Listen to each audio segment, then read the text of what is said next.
Welcome to the Life Burst Summer Series. I'm Matt. And I'm Sarah. Today, at the end of the interview, I get taught some dance moves by Justin and his partner, Dancing Dan. It is a lot of fun. Matt gets roped into it right at the very end. Sure do. Yeah. Enjoy.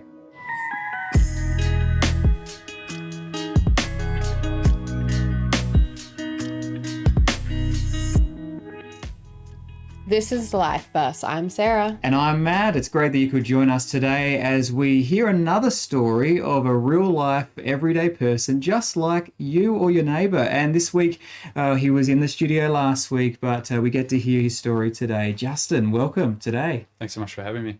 Justin, take us back. Thank you for coming in. Take us back in your story. Where did life start out for you? So I was born and bred in Melbourne. Went to school in Essendon, school called Pegs. People often think that's pretty funny that a school is named after something you put on a clothesline.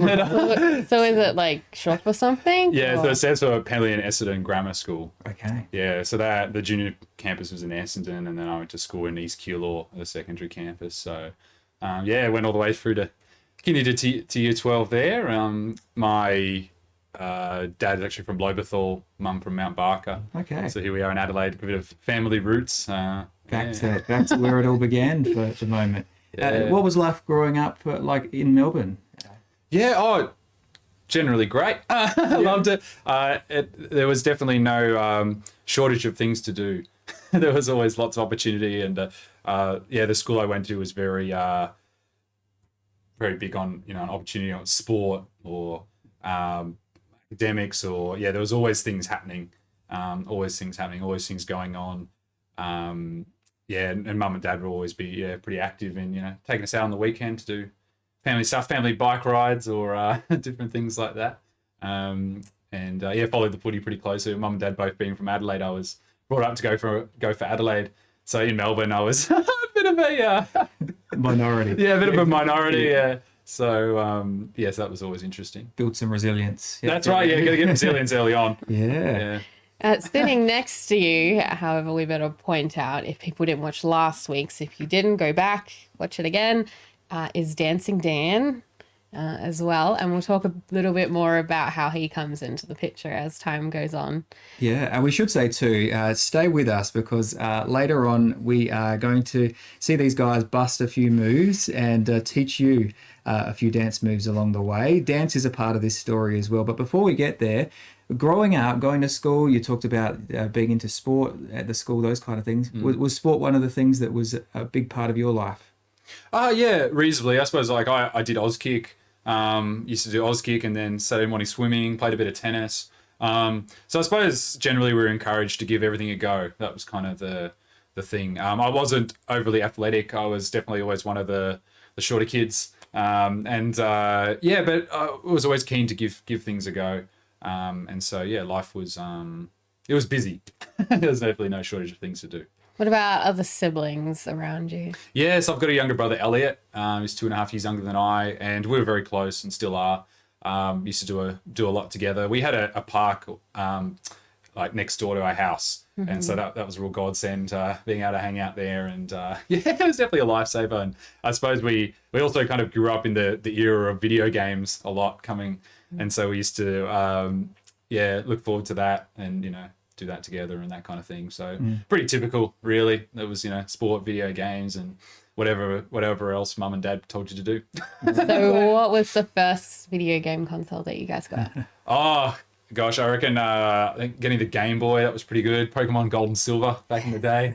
Yeah, I remember that. So we got the Game Boy. I remember, we weren't quite old enough to get a console yet. So we got given the Game Boy, and I think it was the Game Boy Advance, and then the SP, and then I still remember the Christmas time we got our first Xbox. It was a big day. It's pretty mind-blowing, yeah. Yeah, every teenager, every child has a different story growing up and finding their identity. How did you find those teenage years and in school? Was it something that you sailed through, or were there some challenges along the way? Yeah, I loved junior school. Loved my primary years. Have very fond memories of that, and still do with teachers and kids I grew up with. the early years, like kind of, I suppose like 13 to 15, I actually found like very difficult. For various reasons, I suppose, it was on that path to self-discovery, and wasn't really sure, where I fitted in terms of what I was interested in, or, like friendship groups, and then the school, what they were kind of heading towards. It was everything was happening, and it was all kind of happening very quickly. And I suppose at that time, I kind of remember feeling everything felt very emotional, and you weren't really sure what you were processing and what it all kind of meant. So definitely the early teen years were very forming and very, I suppose, intense but memorable in a different way, I guess. Yeah. Mm. And what got you through those years? What kept you going and helped you, get through to adulthood? Yeah. I think part of it was a level of consistency. So even though I didn't know like what I thought or what other people thought, or what I felt, at least I knew I had to be at school at 8:00, and then sometimes that was helpful. I think also like Sunday church was really helpful. That was something that was it was consistent, and I think it's important to have those consistent boundaries sometimes when everything does feel a little bit all over the place and you're not sure what to do. At least there is some sort of plan, and that kind of can help. It gives you space to explore things. I was going to a youth group when I was between like 13 to 15, and didn't think much of it at the time. It was very low key. It's like there was only 10 of us or so, very low key, Sunday morning kind of thing. Didn't really think a lot of it. But it eventually led to going on a camp, which, really did change a few things. Yeah. Okay. Tell us about the camp. Where did you go? What type of fun activities did you get up to? So the camp I ended up going to was this camp called CLW, Christian Life Week. Okay. And it was held in Halls Gap in the Grampians. It was... It was definitely like something that was a bit out of my comfort zone. Didn't really know a lot of people there. I think I knew like 2 people from the youth group that were going, and it was where I suppose experienced a Christian community in a way that I hadn't before, and it gave me a lot of support, a lot of encouragement. It kind of gave me hope for a life that was outside of what I was experiencing at school, and kind of gave me a whole fresh perspective on. I suppose also young adult life. There were some really supportive young adults there, and that were just incredibly loving despite not knowing me at all. And I was a bit kind of blown away by it. But it just it helped give perspective, and it gave me a lot to think about. Yeah. So correct me if I'm wrong. You went to a Christian school? No, I didn't actually. Okay. Oh, not explicitly. We used to go to to church for Easter and Christmas kind of thing. Yeah. So we, I think, and that was connected, I think, with the Uniting Church. So it wasn't explicitly a Christian school. Wasn't explicitly not a Christian school. But it was just a private school in Essendon. Yeah, great school. Yeah. Well done at going to a camp where you like hardly knew anybody and had to step completely out of your comfort zone in these things. Yeah. Well, to be brutally honest with you, I think I partly went because I was a bit keen on one of the girls that was going. So I was like, oh, if she's going, then I might go as well, kind of how these things happen. Yeah, that's right. And so, unfortunately that didn't work out. It worked out for the best. That's right. Yeah, it's all good. Yeah, so, that just opened my mind to a broader community. And but at the time, I took it as a once-off. To be honest, I took it as like, oh, that was a really, really good week. But here we go back to normal life, and it kind of did. That's kind of what happened for another year. Kind of went back into normal life per se, and I was at youth group and things, but I took it as a really positive experience. And at that time in my, I took it as a once in a lifetime experience in my 14 years of life. Because it was at the time. So, yeah. Well, we will be back with more life bursts, chatting to Justin straight after this. On Life Burst, we are chatting to Justin. And Justin, significant moments as a teenager, going to a camp, and then you carried on through secondary school. Big moment, something significant happened for you in Year 12. Yeah, so it was in the summer of that transition of Year 11 to year 12, and we were in Coolangatta, as we often go there as a family over the summer. Nan and Granddad have a bit of holiday apartment up there, so we used to go as a family. And I remember I just had this urge, for whatever reason, to watch a hip hop movie. It would often be the norm that my brother Elliot and I, we would walk to the local Blockbuster and just hire some movies. As you guys know, up north near the Gold Coast there, they can often have some great weather, but you can also get like 3 or 4 days of just rain, And so I'm pretty sure it was one of those where, there was a couple of days of rain due, so we're like, let's go hire some movies, And for whatever reason, I was like, I never really watched a lot of dance movies. So I ended up watching Step Up. Oh, that was totally going through my mind. I was like, I reckon it's going to be Step Up. Yeah. Great movies, aren't they? Yeah. So I ended up watching movies. Step Up. And for whatever reason, was quite captivated by the energy of dance for different reasons, like the music, but also the way in which people were, like moving to the music, but also like using music in a certain way to show something, or to show emotion, but also the way in which the story was intertwined with that. I don't know, I suppose like the whole package of it, the unity, different areas of hip hop particularly. So then I went back and hired Step Up 2 and 3 and watched them pretty quickly. Very good movies. Yeah. And so I suppose that was just like a bit of a spark of inspiration. I was always into music, but there was definitely something that happened that night when I just like plugged it into the computer, and something ordinary turned into something extraordinary. But I didn't think that at the time. Like I felt something that was, I felt that about different things before, like you get into different things, and growing up, you try different things. But I suppose it was over time that it showed its importance. Yeah. I remember when Step Up came out, and like everybody was trying to do that. You're too old, Matt, but everybody was trying to do those moves and trying to do those things. We can check out Sarah's moves later in the show, so hang around for that. But you went back. That was probably summer holidays, was it? You went back into year 12, and dance became a part of your schooling. Yeah, so I got back into year 12, and I still kind of had this dance bug with me. I was like, this was a couple of weeks later, I was like, I've got to do something about this. And so at the time, there was a couple of things that happened. The first thing was that it happened to be a Rocker Stedford year, which meant that it was kind of a battle of the schools kind of year. And they used to do it biannually.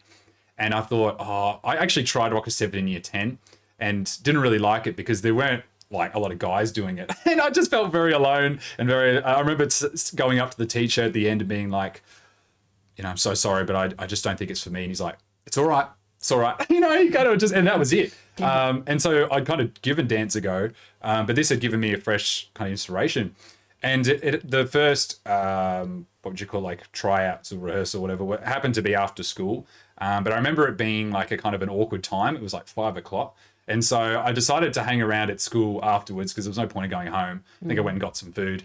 Anyway, I went into the dance like studio space after school, and there was this guy there like doing the windmill.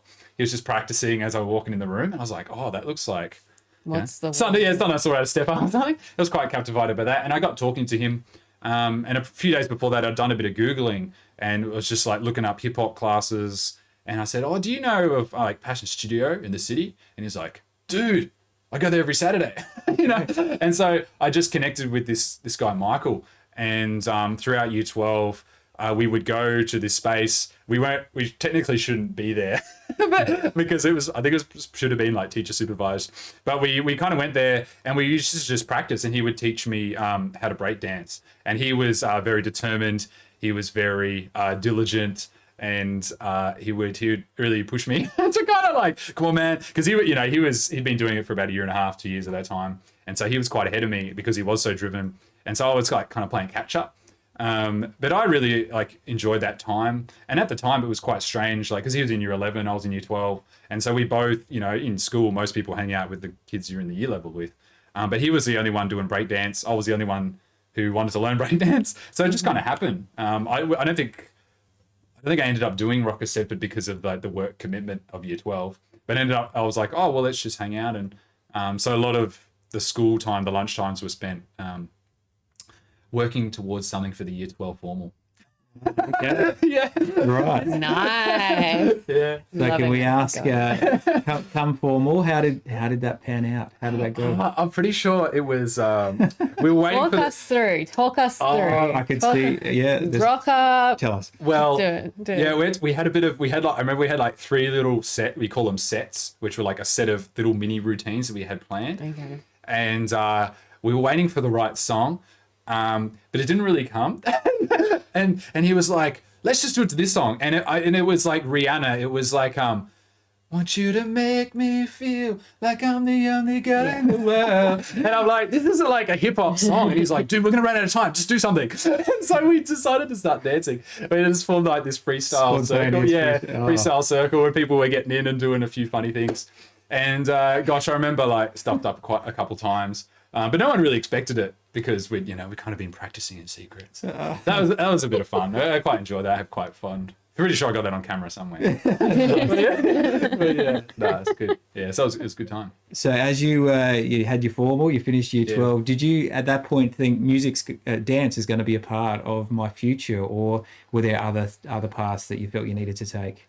Yeah, so at that time I was all passion and no practicality. I was I was really loving it, but like getting into dance was so new for me at that point. I was dancing during lunchtime once, and 2 weeks out of year 12 broke my thumb, and I had to type my year 12 exams, and it was dancing. But I remember thinking, am I going to be able to like break dance again? And that was great concern. Obviously, for mum and dad, they were concerned about my study, and I was too. It was been a really hard year academically, and worked really hard. But I remember being very concerned about that. But the norm, especially like the school I went to, was to go to university, and I suppose that was also the norm for me and what I expected.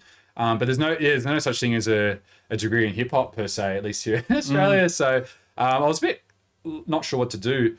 But just by chance, one of the teachers who I had met that year posted something, and it was to do with a company called Indigenous hip hop projects. And I was like so wowed by what they did. It was just like their promo video they put on Facebook. And I was like, wow, this is amazing. These guys are working with youth using hip hop. Mm-hmm. And it was something where like the passion could finally make a little bit of sense with the practicality of life and how it all kind of works. And so I was kind of leaving school and I was like, oh, what am I going to do? So I ended up doing social work because I thought, okay, maybe I could use dance to help children, help youth. And at the time thought that was like my aspiration was to go on to work for Indigenous hip hop projects. And so at the time connected with them on a camp and was once again kind of blown away by things and that. So that's where I was at the end of year 12. I was like, going to help kids through dance. Don't really know what exactly it's going to look like, or, I thought it was going to be with them at the time. And, they were a big inspiration and still are. So, yeah. Awesome.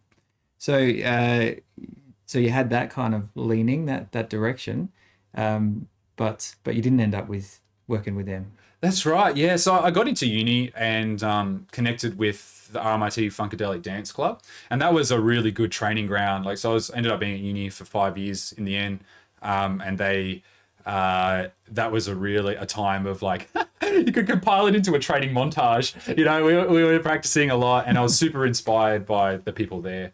But when I was 19, I went back to that camp that I spoke about in the previous segment. Oh yeah, at Hall's Gap. At Hall's Gap, yeah. So I'd been going there like every year, like once a year through my teen years. Mm-hmm. And so when I was 19, I had this opportunity to go back as a leader to help run the camp, and was super stoked to be part of the team. Why did you choose to do that? You could have said no. I was just at this point, I'd now done the camp 4 or 5 times, and was like, nah, this is a great thing, and I wanted to, I suppose, give back to the youth. Me being 14 was still very fresh in my mind. And so I was like, I want to, be a part of that. Still love going. And at the time, there's I knew more people. So I was like, it's almost a bit of a no-brainer, really, to do it. And it was during September school holidays, and so it kind of all made sense. And so I found myself back at this camp. And so at this time, dance and God, very two different things. I suppose I was still of faith, still going to church on a Sunday kind of thing. And I and dance was a big part of my life. It was a Wednesday afternoon, and we were doing what we call like service activities. So we're just out helping the local neighbor, doing different things. And our little small group that I was a part of was we finished early because we were told to help next door, but next door had already cleaned up their yard, and I don't think got the memo that we were coming. So finished that early and said, go back into the hall, go help those guys out. Went into the hall, and my friend Greta was like sorting through this old pile of like magazines and newspaper. And she said, hey, Jussie, come over and help me with this. Like, I've got this massive pile. I'm on my own. I was like, all right, fine. I'll come help you out. Sorting through this massive pile of stuff. And she goes, hey, this looks like something you might be interested in.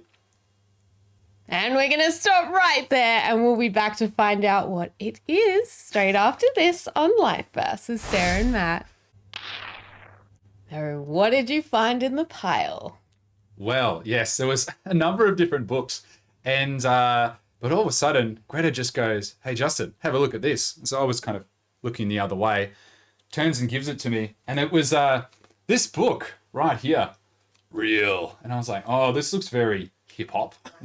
So that's what she thought. She said, oh, this is very dance hip-hop. Explain to us what it looks like for those who are listening rather than watching. Oh, yeah. So it just looks like a magazine, but with some very stylish people on the front that are very, they've got the hip-hop. Bit of bling. Yeah, a bit of bling. They've got the hip hop flavor on, Yeah. And keep it up. And at first, that's what I thought it was. But as I had a bit of a closer look, it was actually the New Testament, and I was like, oh, this is really interesting. But as I looked further, I realized it actually came with a Christian hip hop CD at the back of it. Let's have a look. Can I have a look? Oh, it's not actually there anymore. Oh no, but no. I just want to look at the magazine. I think it's pretty cool. Oh yeah. No, that's it. That's the magazine there. So it's a Bible. It is a Bible, yeah. Bible, It's the New Testament. And this was a bit mind blowing for me because I didn't think like there was the genre of Christian hip hop, or maybe I'd been living under a rock, I don't know. But at the time, it was like there's artists today like Lecrae and that they all kind of still come up the ranks. And like in America, I'm sure people heard about it, but here in Australia, it's pretty on the down low. And so I was this was the first time I'd sat down and really read the Bible for myself. Like I said, I grew up in the church and had a lot of positive influence on me in that way. But finding myself in uni, I was challenged and challenged by people around me. And you once again, you're kind of going into adulthood, you're making those decisions, and faith, what you believe and what you believe to be true really does impact the decisions you make. Mm-hmm. And so this was I was kind of I was searching, I guess, in some regard when I look back on it. And I'm a very black and white kind of person. Can you tell? Very black and white kind of person in terms of, is this true or is it not true? And I suppose I was in a little bit of a hunt to find truth and to seek that out. And so I remember, reading through it and being a little bit, whoa, is that in there? What does that mean? Had a lot of questions. And so fortunately there were people around me who I could ask different questions too.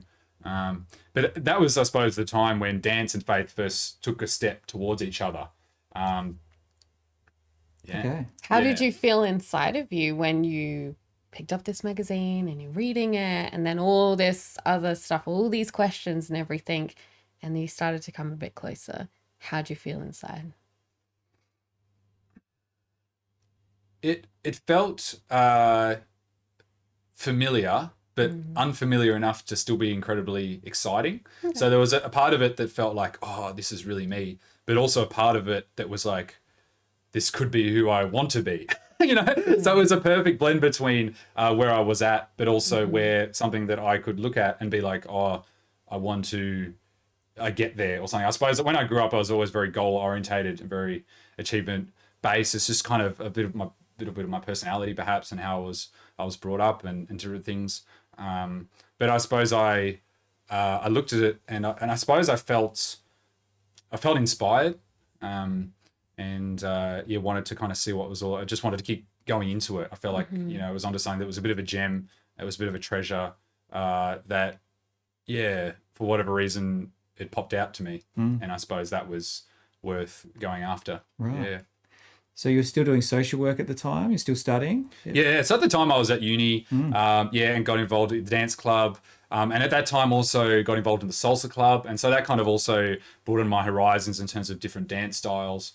I really loved that. And so I had a great time at uni. At the time, I was doing the social work degree and was determined to finish that. Even though like dance and social work, like the connection often wasn't made, at uni. Like it's such a specific thing.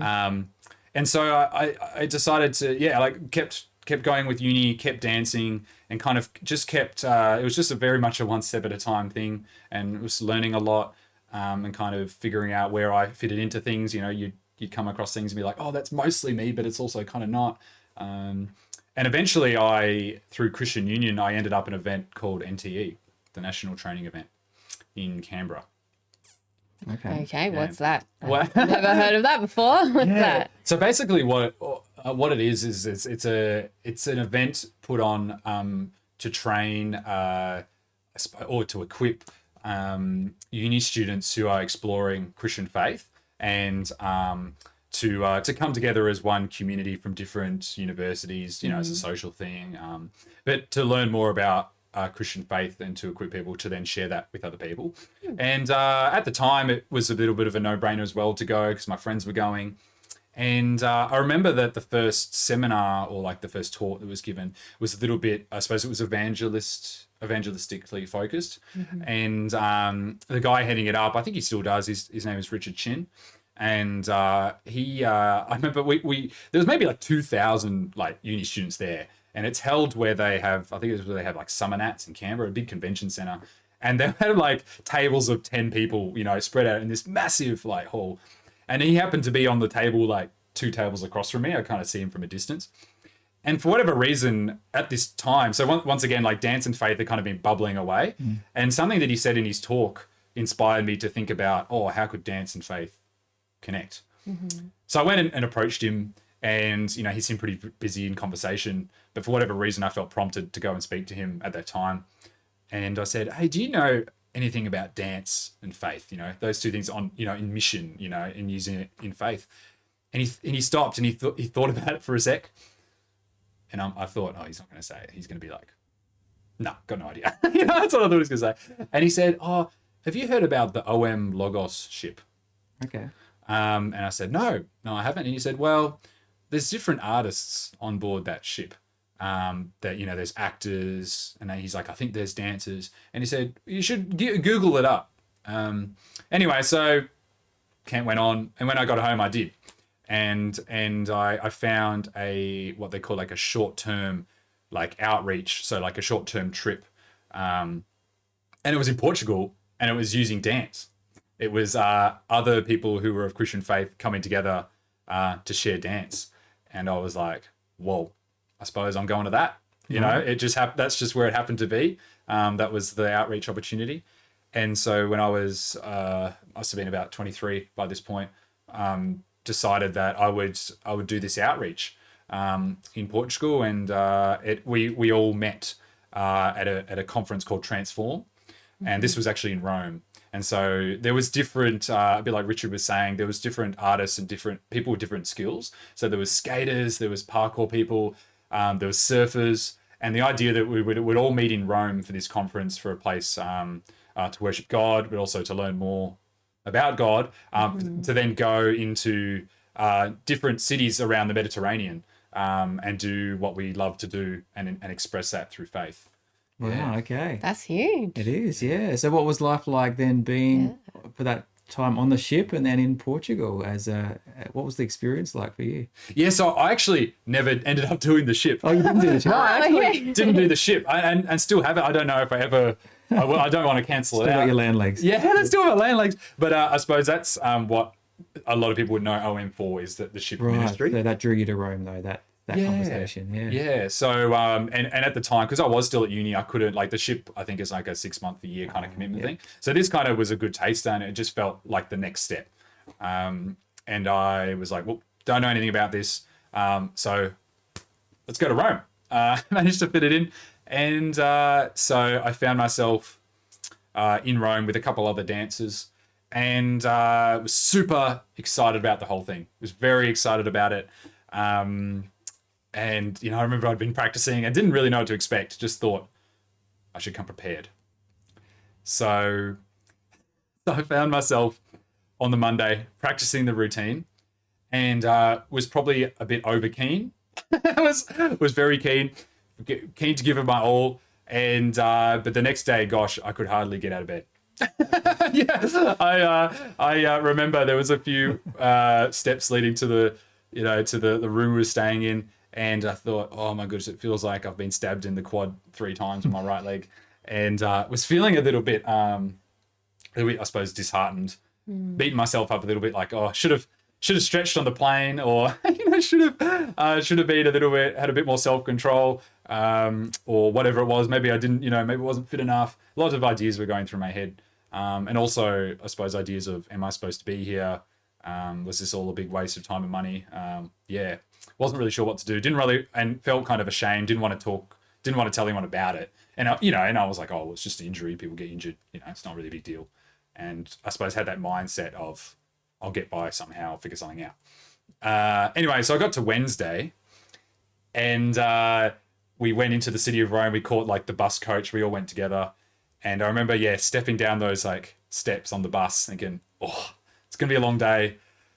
Better just take some Panadol or something, just push through it. And so I went to Roma Termini, which is like the Melbourne Central Station of Rome, or like, the main kind of area of Rome there where all the trains come in. Sitting down, having a muffin. There was a group of 10 of us, so we didn't really have anywhere to sit. So I'm pretty sure we were just sitting on the ground somewhere in the corner. And my friend, there was a lady there by the name of Helena. She was from Russia. She was a contemporary dancer. And she just sits next to me and she says, Justin, how you going?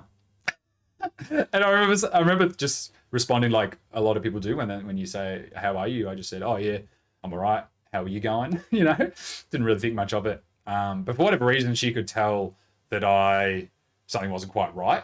She was someone, I suppose, who was very good at reading people and being very empathetic. And so she asked me again, how are you really going? As opposed to like, come on, you're not being 100% real here, And I said, oh, well, to be honest, I'm a bit worried, actually. I'm a bit worried about my leg, because, the plan was to go and dance on the street in Rome that day. And, I was really looking forward to that. It was our first outing, I suppose, as a group, doing what we love to do.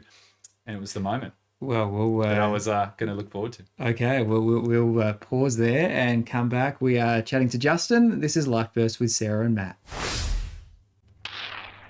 This is Life Burst. Justin has left us hanging. You're in Rome. You're at the train station, and you've got an injured leg. You're about to launch into this a week of dance. Yeah. What happened there?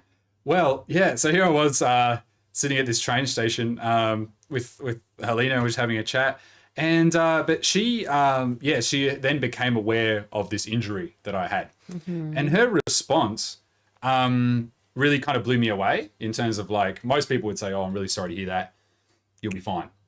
Like that's generally the conversation that you would have with someone who's you kind of express empathy and then you try and support them, and that's life goes on. And but her response was quite different to what I expected. She actually said, "Is it all right if I pray for you?"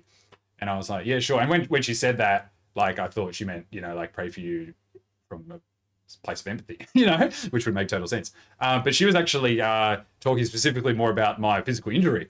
And so I think she said, yeah, like, is it okay if I pray for your leg, And I said, yeah, sure. Like, can't hurt, right? It already hurts. So, can't hurt. And so she said, in the name of Jesus, I command your leg be healed.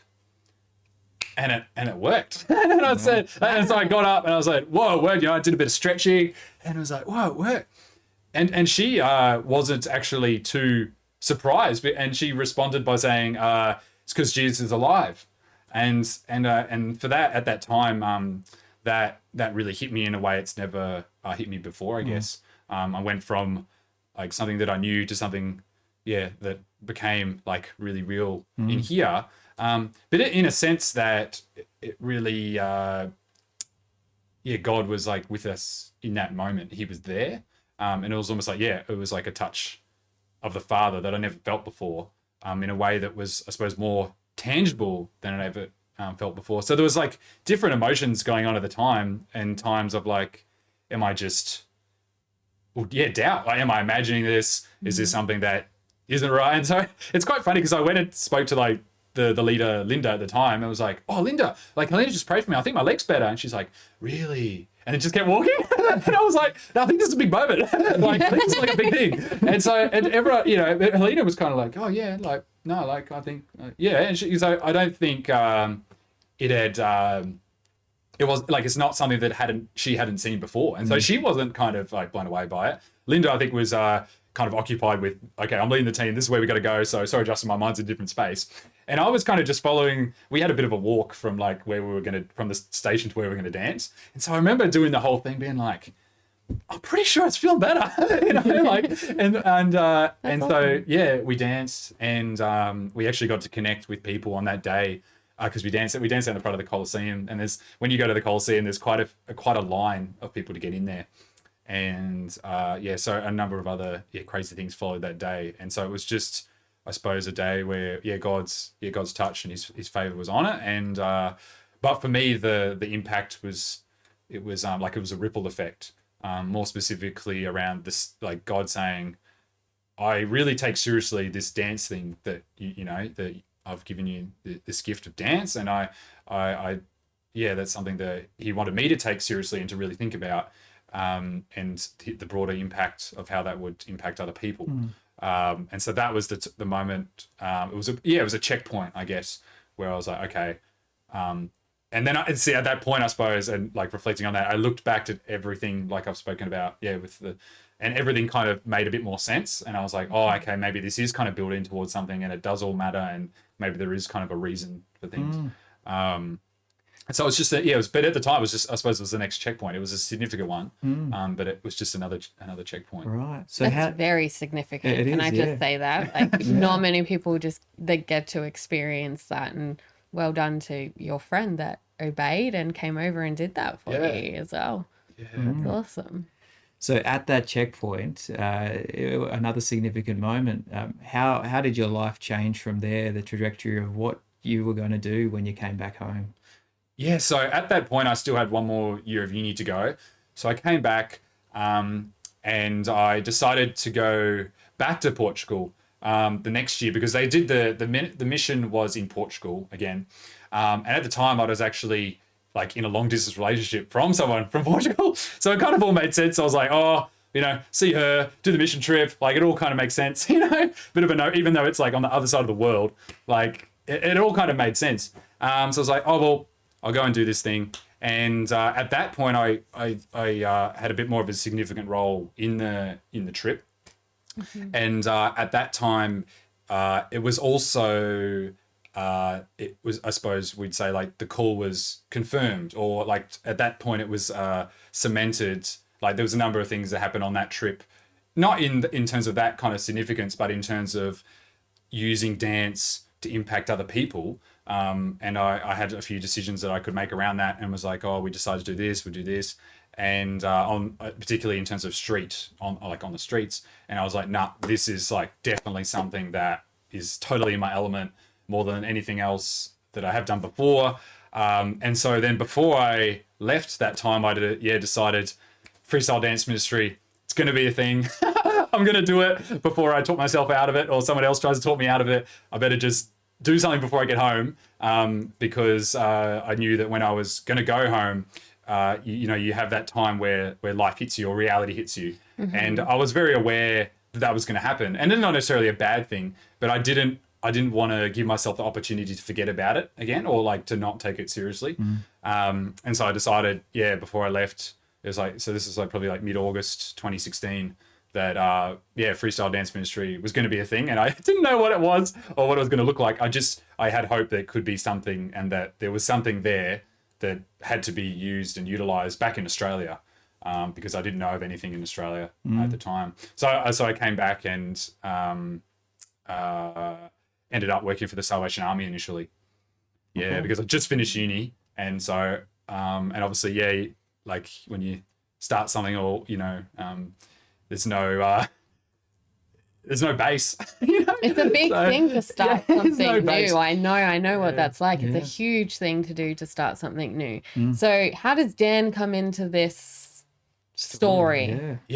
So I think it was it was like 2 or 3 years went by where the ministry was doing things like on occasionally Friday nights, And I, at that kind of 6 months in, formally became a ministry of OM Australia. So the people I went overseas with to Portugal.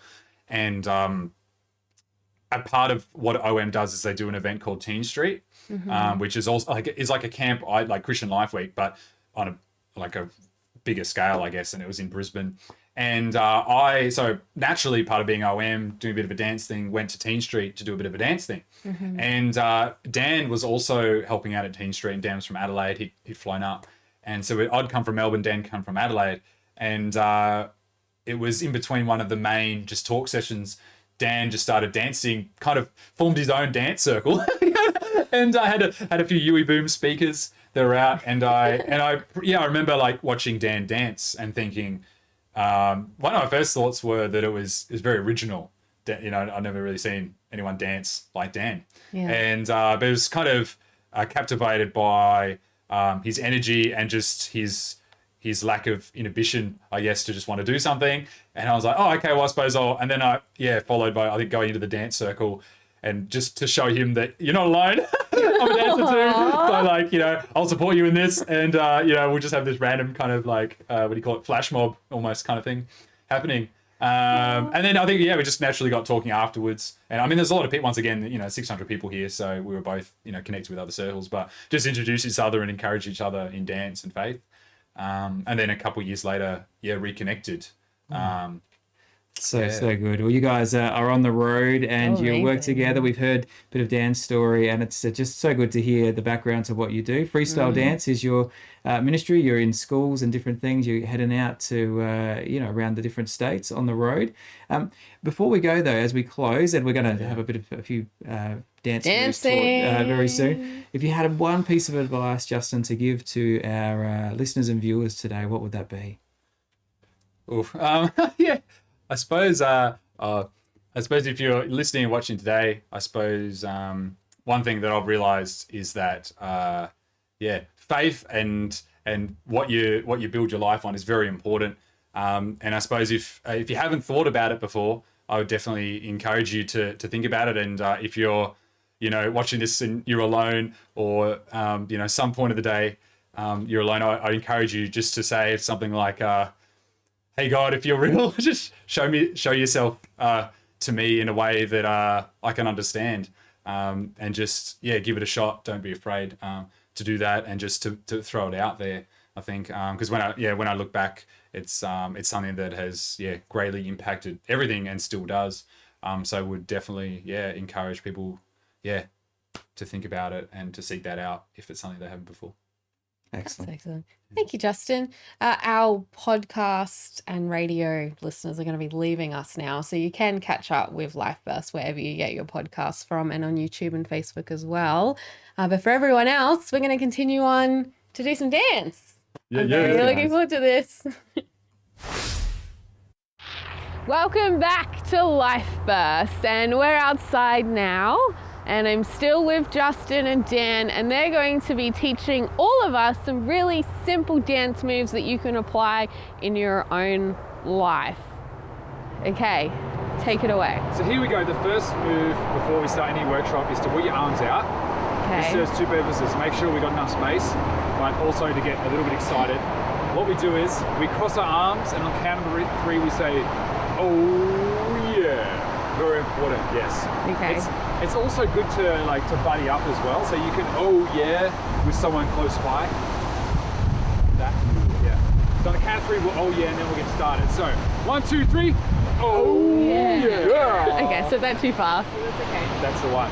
So the first one we can do, it's a bit of a top rock 2-step. So you bring it out, arms of the eagle, put your toe out front. That's the one, and you can. That's right. So you step it out once. And then you bring it in, and then you step it out again to the left. Okay, what's this one called? It's just your basic top rock. Break dance. Yeah, a bit of break dance. Top rock. Just for the people who are watching. Top rock. You're rocking on top, you're standing up. Okay, you're going to have to go slow. So you bring it out to the right, bring it out to the left, bring it out. That's the one. So that's our break dance top rock. Another one we like to do is the shopping bags. Okay. So what you do is pick up the shopping bags on the right side. So you go, and then put them down again, and then do it one more time. There's a few more than we were expecting. Okay. So you can bop it twice. 1, 2, and then you can grab the shopping bags on the left. 1, 2, like that. Okay. That's another one we like to do. Another one is called the clothesline. Take the clothes off the line, put them in the washing basket. Okay. So what you do is grab the clothes on the line and then throw them into the washing Is that how you do your washing? That's how we do it, yeah. Is that how you do actual washing at home, Justin? Scientifically proven to speed up washing by approximately 20 to 30 seconds. Does that mean that all your clothes are ripped sometimes when you take them off the line like that? Yeah, you don't want to pin them too And you just too pull them tightly. off? So Okay. you're up and then you're down, you're up and then you're down, and then you throw them all around. So that's the washing basket. Okay. Can we start again and go a bit slower? Oh, It's yeah, going sure. really fast. Sure. Let's do this again. Okay, first one Yeah, is called the top rock. top rock. Yeah, Okay, what's the top top rock rock? So you gotta throw those arms out. That's the one. Bit of a top rock step. Yep. And then we can do the shopping bags. Okay, shopping Bring the bags. shopping bags in. So like that. 2, and then 1, 2, 1, 2, and one more. 1, 2, and then we can bring the washing off the The line. washing off the line. That's the one. I feel like it's ripping the washing off the line. Oh, we go the other side. Okay. Yes. So you start on the left. Oh, that way. Okay. Yeah. Yep. And then you put it down. On the I'm right. not moving my feet. Okay, how are you doing your feet? How are you Oh doing yeah, your feet? so that's a bit of a feet tip. So Yep. your arms are up here, and then your foot kind of comes behind your right foot. So your the left foot So, yeah, behind. adds a bit of style to the effect. Ah, okay. Yeah. And then you put your hands up here, Yep. and then you down the hill. Okay, let's try that one again, but slower. So, You go arms up, arms up. and then you go behind, and then you put your arms up on the right side. Yep. And then throw it to the left. Okay, let's do that one again. Yeah, This one's it's a little bit more tricky. People have problems with coordination. that's right. Okay, Arms are up, up. and then you into the washing basket. Yep. Up the side of the washing line. That's right. That's the one. Okay. That's It's another one. What is another one? Oh, you can always do the old school brush to the shoulder.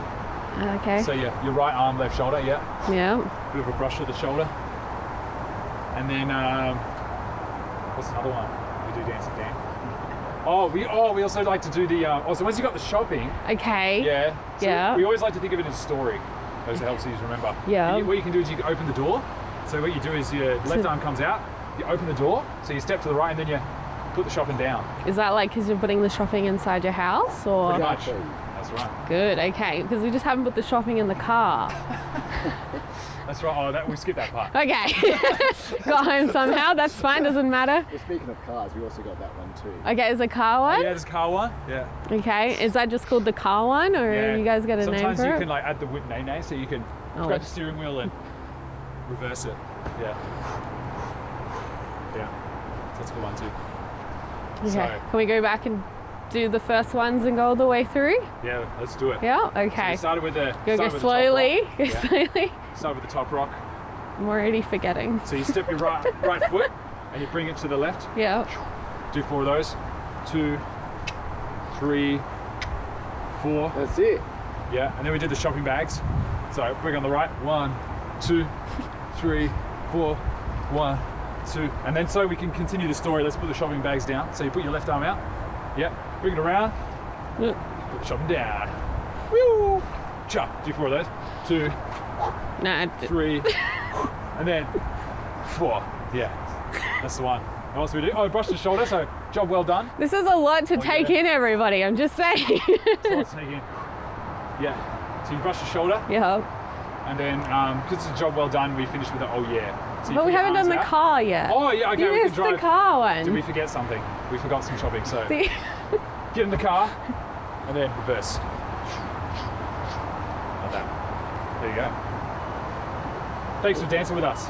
Yeah. Freestyle Dance Ministry. And If you you're shopping today, I hope it helps. Do it with some style. That's right. Or if you're at home doing the washing, may it inspire you to do washing. Thanks, guys. okay? I think Domestic Matt needs dancing. to come in so that we can do the oh yeah together. Come on.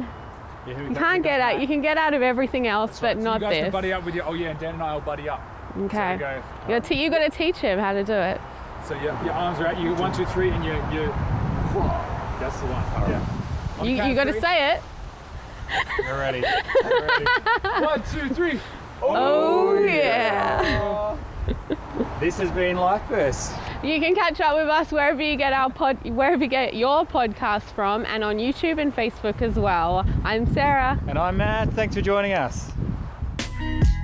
Life Bursts is hosted by Matthew Karat and Sarah Freeman, with production by Reese Jarrett and Kay Hoshraw Ozadigan, with additional assistance by Brett Freeman. For more episodes of Life Bursts, go to rawcut.com.au. This is a RawCut production.